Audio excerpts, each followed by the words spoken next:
लिखा हुआ रहता है। आगे बढ़ते हैं। फिर देखिए, अगर रकबा कम जाता है तो फिर आपको करना होता है दावा, दावा आपत्ति, जिसको हम प्रपत्र 8 भी बोलते हैं। एलपीएम को हम प्रपत्र 7 बोलते हैं और दावा आपत्ति प्रपत्र 8 होता है। ये दावा आपत्ति क्या होता है और इसकी ज़रूरत क्यों पड़ती है? इसकी ज़रूरत इसलिए पड़ती है क्योंकि जब आप सर्वे के लिए पेपर देते हैं तो हवाई सर्वे के माध्यम से आपके ज़मीन का रकबा रहता है, तो फिर आपको उसमें दावा करना रहता है कि नहीं, मेरा कागज़ ये है और मेरा जो है सो आपने एलपीएम ये दिया है, तो इसमें यथासंभव सुधार किया जाए। रैयतों भूधारकों को कब दावा आपत्ति करना चाहिए? ये दावा आपत्ति करने का जो प्रक्रिया होता है वो प्रपत्र 7 यानी कि एलपीएम के वितरण के जस्ट बाद देना होता है, यानी कि 15 दिनों के अंदर में। यानी कि आपके हाथ में एलपीएम आया और आप 15 दिनों के अंदर में आपको दावा आपत्ति करना रहता है। इसको कैसे भरना है वो चीज़ बता देते हैं। यहाँ पर देख लीजिए, पहले यहाँ पर लिखना है आपको दावाकर्ता आक्षेपकर्ता का नाम, पिता एवं पति का नाम एवं पूरा पता। देखिए यहाँ पर लिखा हुआ है रमा देवी, पति शिव नारायण पासवान, जाति दुसाध, निवासी निजग्राम।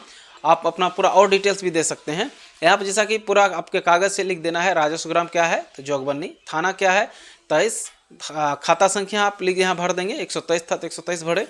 RSCS यानी कि आपका जो खेसरा, आपके कागज़ के अनुसार जो खेसरा है वो भी भरेंगे और SS नंबर भी भरेंगे। SS नंबर से ही आपका सारा काम होगा, तो ये निश्चित रूप से भरें, जो कि आपके LPM में खेसरा नया जो लिखा हुआ है वही होता है आपका SS नंबर।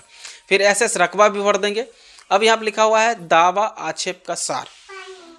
मेरे ज़मीन का रकबा 35 डिसमिल है, लेकिन LPM 31.24 या 25 जो भी है वो भरेंगे का प्राप्त हुआ है।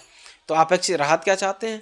तो राहत यही कि मेरे ज़मीन का कागज़ के अनुसार 35 डिसमिल कर रकबा सुधार किया जाए। फिर यहाँ पर दावाकर्ता आक्षेपकर्ता का हस्ताक्षर, अंगूठे का निशान आप जो भी करते हैं वो कर देंगे। फिर उसके बाद प्रपत्र 9 जो भी सक्षम पदाधिकार होते हैं, क्रम संख्या, तिथि और दावाकर्ता का नाम भर के और एक अपना साइन करके आपको एक रिसीविंग दे देते हैं। ये रिसीविंग होता है दावा आक्षेप की पावती का प्रपत्र। और उसके बाद प्रपत्र 10 के माध्यम से सूचना दे करके उस पर आवश्यक कार्यार्थ विधि सम्मत कार्य की जाती है और उसके बाद जो सुधार संभव होता है वो सुधार होता है। तो इस प्रकार से आपकी ज़मीन का सर्वे नीट एंड क्लीन होने वाला है। तो घबराने की ज़रूरत नहीं है कि आपको LPM कम मिल गया है तो सर्वे आपके ज़मीन का कम हो गया है। ठीक है, तो चलिए इस वीडियो में बस इतना ही, फिर मिलते हैं अगले वीडियो में। तब तक के लिए धन्यवाद, बाय बाय, जय हिंद, जय भारत, जय बिहार।